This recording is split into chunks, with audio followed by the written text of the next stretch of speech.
ನೋಡಿ, ನೀವೆಲ್ಲ SIT report ಯಾವಾಗ ಕೊಡುತ್ತೆ ಅಂತ ಕಾಯ್ತಾ ಇದ್ರೆ ಈಗ ಸುತ್ತಿ ಬಳಸಿ ಮತ್ತೆ ಅಗೇನ್ ಎಲ್ಲಿ ತನಿಖೆ ಆರಂಭ ಆಯಿತೋ ಅಲ್ಲಿಗೆ ಹೋಗಿ ನಿಲ್ತಾ ಇದೆ. ಈಗ ಧರ್ಮಸ್ಥಳ ಗ್ರಾಮದಲ್ಲಿ 100 ಶವಗಳನ್ನ ಹೂತ ಆರೋಪದ ಪ್ರಕರಣ ಏನಿದೆ ಅದಕ್ಕೆ ಸಂಬಂಧಪಟ್ಟ ಹಾಗೆ ಇನ್ನೇನು ತನಿಖೆ ಮುಗಿತಪ್ಪ, ಇನ್ನೇನು SIT ರಿಪೋರ್ಟ್ ಕೊಡ್ತಾರೆ, ಆ SIT ರಿಪೋರ್ಟಲ್ಲಿ ಏನು ಬರುತ್ತೆ, ಯಾರು ತಪ್ಪಿತಸ್ಥರು ಅಂತ ಬರುತ್ತೆ, ಇದರಿಂದ ಏನಾದರೂ ಕುತಂತ್ರ ಇದೆಯಾ, ಯಾರ್ದಾದ್ರು ಕೈವಾಡ ಇದೆಯಾ, ಯಾರಾದರೂ ರಾಜಕಾರಣಿಗಳಿದ್ದಾರೆ, ಎಲ್ಲ ಪ್ರಶ್ನೆಗಳಿಗೂ ಉತ್ತರ ಸಿಗಬೇಕು ಅಂತಲಿ ಕಾಯ್ತಾ ಇದ್ದರೆ ಇಲ್ಲಿ ಎಲ್ಲ ಸುತ್ತಿ ಬಳಸಿ ಈಗ ಒನ್ಸ್ ಅಗೈನ್ ಎಲ್ಲಿ ತನಿಖೆ ಆರಂಭ ಆಯ್ತಲ್ಲ, ಎಲ್ಲಿ ಅಗಿದ್ರಲ್ಲ ಮತ್ತಲ್ಲೇ ಹೋಗಿ ನಿಲ್ತಾ ಇದೆ. ಮತ್ತೊಂದು ಸತಿ ಅಗಿಯೋ ಸಾಧ್ಯತೆಯೂ ಇದೆ ಅನ್ನುವಂಥ ಪ್ರಶ್ನೆ ಬರ್ತಾ ಇದೆ. ಯಾಕೆ ಈ ಪ್ರಶ್ನೆ ಬರ್ತಾ ಇದೆ ಅಂದರೆ, ಯಾಕೆ ಈ ಚರ್ಚೆ ಆಗ್ತಾ ಇದೆ ಅಂದರೆ ವಿಷಯ ಇಷ್ಟೇ. ಏನಾಯಿತು, ಈಗ 2ನೇ ಬಾರಿ ಚಿನ್ನಯ್ಯ ಜಡ್ಜ್ ಮುಂದೆ ಒಂದು 183 ಸ್ಟೇಟ್ಮೆಂಟ್ನ ದಾಖಲಿಸಿದ್ನಲ್ಲ, ಅದರಲ್ಲಿ ಒಂದು ಹೇಳಿಕೆ ಕೊಟ್ಟಿದೆ. ಅದೀಗ ಬಹಳ ದೊಡ್ಡ ತಲೆನೋವನ್ನು ತಂದಿಟ್ಟಿದೆ. ಅದು SIT ಅಧಿಕಾರಿಗಳಿಗೂ ಜಡ್ಜ್ಗೂ ಹಾಗೂ ಎಲ್ಲರಿಗೂ ಕೂಡ, ಒಟ್ಟಾರೆ ತನಿಖೆಯನ್ನು ಯಾರೆಲ್ಲ ಕಾಯ್ತಾ ಇದ್ದಾರೆ ಏನು ರಿಪೋರ್ಟ್ ಬರುತ್ತೆ ಅಂತ ಅವರೆಲ್ಲರಿಗೂ ಕೂಡ ಭಾಳ ದೊಡ್ಡ ತಲೆನೋವೇ ಆಗಿದೆ. ಯಾಕಂದರೆ ಆತ ಹೇಳಿರುವ ವಿಷಯ ಆಗಿದೆ. ನೋಡಿ, ನಾನು ಆರಂಭದಿಂದಲೂ ಕೂಡ ಹೇಳ್ತಾ ಇದ್ದೆ, ಇಲ್ಲಿ ಕೆಲವು ತಪ್ಪುಗಳಾಗಿದೆ. ಆ ತಪ್ಪುಗಳು ಆಗದೆ ಹೋಗಿದ್ದಿದ್ರೆ ಇವತ್ತು ಈ ಪ್ರಶ್ನೆ ಮೂಡ್ತಾ ಇರಲಿಲ್ಲ. ಮತ್ತು ಈಗ ಒಂದು ಸೆಗೇನ್ ಅದೇ ತಪ್ಪಾಗಬಾರ್ದು, ತಪ್ಪನ್ನು ಸರಿಪಡಿಸ್ಕೊಂಡು ಮುಂದೆ ಹೋಗಬೇಕು. ಇಲ್ಲಾಂದರೆ ನೋಡಿ, ಇದರಲ್ಲಿ ಯಾವುದೇ ಉತ್ತರ ಸಿಗೋದಿಲ್ಲ, ಕೊನೆಗೂ ಪ್ರಶ್ನೆಯಾಗೇ ಉಳಿದೋಗುತ್ತೆ. ಈಗಂತೂ ಆ ಹಂತಕ್ಕೆ ಬಂದು ನಿಂತಿದೆ ಅಂತ ಅನ್ನಿಸ್ತಾ ಇದೆ. ಯಾಕಂದರೆ ಈಗ ಏನಾಗಿದೆ, ಚಿನ್ನಯ್ಯ 2ನೇ ಬಾರಿ ಜಡ್ಜ್ ಮುಂದೆ, ನ್ಯಾಯಾಧೀಶರ ಮುಂದೆ ಹೇಳಿಕೆಯನ್ನು ಕೊಟ್ಟಾಗ ಆತ ಒಂದು ಮಾತು ಹೇಳಿದಾನೆ. ಮತ್ತೆ ಈಗ ಬಂಗ್ಲೆಗುಡ್ಡದಲ್ಲಿ 7 ಅಸ್ಥಿಪಂಜರ, ತಲೆಬುರುಡೆ ಇವೆಲ್ಲ ಸಿಕ್ತು ಅನ್ನುವಂಥದ್ದು ಏನು ಚರ್ಚೆ ಎಲ್ಲ ಬಂತಲ್ಲ, ಅವೆಲ್ಲ ಆದ ನಂತರ ಈತ ಜಡ್ಜ್ ಮುಂದೆ ಸ್ಟೇಟ್ಮೆಂಟ್ ಕೊಟ್ಟಿದ್ದು. ಆಗ ಒಂದೇ ಸ್ಥಳದಲ್ಲಿ 10 ಶವಗಳನ್ನ ಹೂತು ಹಾಕಿರೋ ವಿಚಾರವನ್ನು ಆತ ಹೇಳಿದಾನಂತೆ. ಅರೆ, ಈಗ 100 ಶವದ್ದೆಲ್ಲ ಹೋಯ್ತು, ಈ 10 ಶವದ್ದು ಏನಿದು, ಒಂದೇ ಸ್ಥಳದಲ್ಲಿ 10 ಶವ ಅಂದರೆ ಈಗ ಅಗಿಯೋ ಪಾಯಿಂಟೆಲ್ಲ ಅಗ್ದಾಯಿತು, 14-15 ಪಾಯಿಂಟೆಲ್ಲ ಆಗೋಯ್ತು. ಇಷ್ಟಾದ ಮೇಲೆ ಆಗಲೇ ಯಾಕಿದನ್ನು ಹೇಳಿಲ್ಲ ಒಂದು ಪ್ರಶ್ನೆ.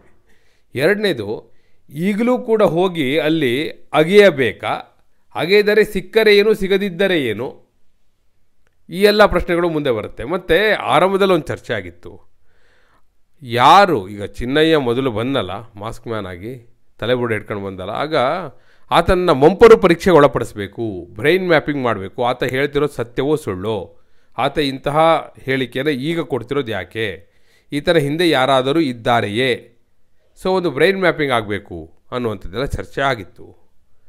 ಆದರೆ ಆಗ ಮಾಡಲಿಲ್ಲ. ಯಾಕಂದರೆ ಆಗ ಇದ್ದ ಒತ್ತಡವೇ ಬೇರೆ. ನೀವು ನೆನಪಿರ್ಬೋದು, KV ಧನಂಜಯ ಅವರು, ಸುಪ್ರೀಂ ಕೋರ್ಟ್ನ ಹಿರಿಯ ವಕೀಲರು, ಅವರು ಬಂದು ಒಂದು ಮಾತು ಹೇಳಿದರು. ಏನಂತ ಹೇಳಿದರು, ಕಳ್ಳ ತನ್ನ ಜೇಬಲ್ಲಿ ತಾನು ಕದ್ದ ಚಿನ್ನದ ಸರ ತನ್ನ ಜೇಬಿನಲ್ಲಿದೆ ಅಂತ ಹೇಳಿಕೊಳ್ಳುವಾಗ ಆತನ ಮಂಪರು ಪರೀಕ್ಷೆ ಮಾಡಬೇಕಾ, ಅದು ಜೋಬಲ್ಲಿ ಇದೆಯೋ ಇಲ್ಲೋ ನೋಡಬೇಕಾ ಅಂತ ಕೇಳಿದರು. ಅರೆ, ಸಹಜವಾಗಿ ಹೌದಪ್ಪ, ಇದೆಯೋ ಇಲ್ಲ ತೆಗೆದು ನೋಡಬೇಕು ಅಂತ ಎಲ್ಲರೂ ಕೂಡ ಅಭಿಪ್ರಾಯಪಟ್ಟಿದ್ದರು. ಅದೇ ಪ್ರಕಾರ ಈಗ ಅಲ್ಲಿ ಹೋಗಿ ಅಗ್ದು ನೋಡಬೇಕು ಅನ್ನೋದಿತ್ತು.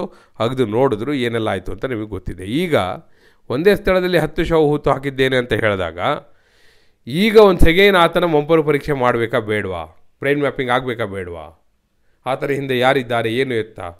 ಈಗ ಮೊದಲನೇ ಹಂತದಲ್ಲಿ SIT ಅಧಿಕಾರಿಗಳು, ಚಿನ್ನಯ್ಯ ಈಗ ಶಿವಮೊಗ್ಗ ಜೈಲಲ್ಲಿದ್ದಾನೆ, ಶಿವಮೊಗ್ಗ ಜಿಲ್ಲಾ ಕೇಂದ್ರ ಕಾರಾಗೃಹದಲ್ಲಿದ್ದಾನೆ, ಅಲ್ಲಿಗೆ ಹೋಗಿ ಆ ಥರ ವಿಚಾರಣೆಯನ್ನು ಮಾಡಿದ್ದಾರೆ. ಈಗ ಈ ಹೇಳಿಕೆಯನ್ನು ಕೊಟ್ಟಿದ್ದು ಯಾಕೆ, ಇದು ಸತ್ಯವೋ ಸುಳ್ಳೋ, ಯಾವ ಹಿನ್ನೆಲೆಯಲ್ಲಿ ಹೇಳ್ತಾ ಇದ್ದಾನೆ, ಯಾವ ಸ್ಥಳ ಅಂತ ಹೇಳ್ತಾ ಇದ್ದಾನೆ, ಅದೇನು ಬಂಗ್ಲೆಗುಡ್ಡವೋ ಅಥವಾ ಬೇರೆ ಪ್ರದೇಶವೋ, ಈ ಎಲ್ಲ ಪ್ರಶ್ನೆಗಳನ್ನ ಮುಂದಿಟ್ಕೊಂಡು ಕೇಳಿದ್ದಾರೆ. ಆದರೆ ಏನಾಗಿದೆ ನೋಡಿ, ಈಗ ಬ್ರೈನ್ ಮ್ಯಾಪಿಂಗ್ ಮಾಡದ ಪಕ್ಷದಲ್ಲಿ ಒಂದು ಸೆಗೇನ್ ಹೋಗಿ ಅಗದ್ರೆ ಅಲ್ಲಿಗ ಆಗಲೇ ವಿರೋಧ ಎಲ್ಲ ಬಂದಿತ್ತು, ಇವಾಗ ಏನಾಗುತ್ತೋ ಗೊತ್ತಿಲ್ಲ. ಹಾಗಂತೇಳಿ ತನಿಖೆ ಮಾಡದೇ ಇರೋಕ್ಕಾಗಲ್ಲ, ತನಿಖೆ ನಂತರ ಫಲಿತಾಂಶ ಏನೋ ಗೊತ್ತಿಲ್ಲ. ಹೀಗಿರುವಾಗ ಸಹಜವಾಗಿ ಪ್ರಶ್ನೆಗಳಿದೆ ಕಣ್ಮುಂದೆ. ಇದು ಒಂದು.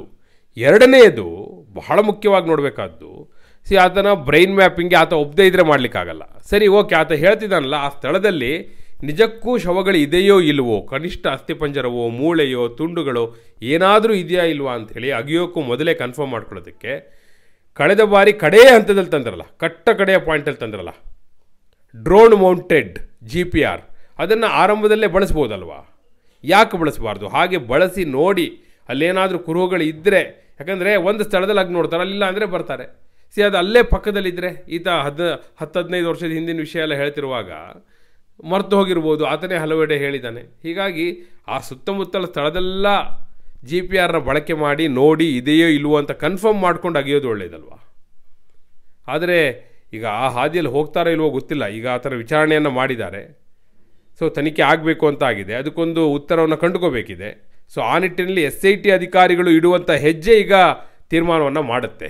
ಆದರೆ ಒಂದು ಬ್ರೈನ್ ಮ್ಯಾಪಿಂಗ್ ಆತ ಒಪ್ಪಿಕೊಂಡ್ರೆ ಬೊಂಬರು ಪರೀಕ್ಷೆಯ ಆಯ್ಕೆ, ಮತ್ತೊಂದು ಅಟ್ಲೀಸ್ಟ್ GPRನ ಬಳಸಿ ಅಲ್ಲಿ ಸುತ್ತಮುತ್ತ ಪ್ರದೇಶ ಎಲ್ಲ ನೋಡಿ, ಸುತ್ತಮುತ್ತಲಿನ ಎಲ್ಲ ಪ್ರದೇಶಗಳನ್ನ ಪರಿಶೋಧನೆ ಮಾಡಿ ಆನಂತರ ಆಗಿದ್ರೆ ಅದಕ್ಕೊಂದು ಅರ್ಥ ಇರುತ್ತೆ. ಅದರ್ವೈಸ್ ಸುಮ್ಮನೆ ಇದು ವ್ಯರ್ಥಾಲಾಪ ಆಗೋಗ್ಬಿಡುತ್ತೆ, ಯಾವುದೇ ಪ್ರಯೋಜನ ಆಗೋದಿಲ್ಲ, ವ್ಯರ್ಥ ಪ್ರಯತ್ನ ಆಗುತ್ತೆ.